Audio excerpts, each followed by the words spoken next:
dreaming big every day.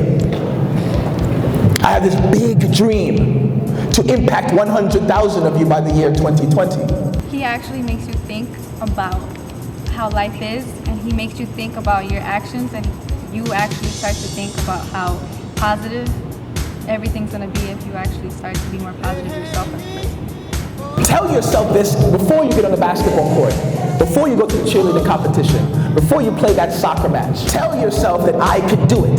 That's what it means when you think positive. You're telling yourself that I can make this happen for me. He gives you good outtakes. He makes you think about things you really want to do, things you want to become. Not just what you want to become, but what other people want to become also in life.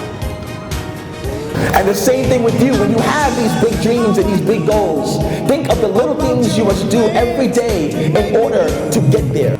It's very positive, and it's something that I've always tried to live on. So those are like my morals and my values. So yeah. Continue to dream that you can be the next best anything.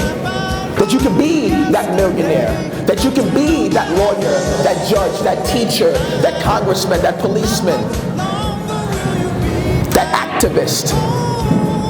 Continue to dream. My number one takeaway was that even if you try your hardest and you don't get to where you want to be, you still get good outcomes out of it. My number one takeaway is be what I wanted to be in life instead of being what people think I'm the opposite of what I want to be. We got basketball, we got cheerleading, right? We got soccer, we got baseball, we got football. You want to win your next basketball game?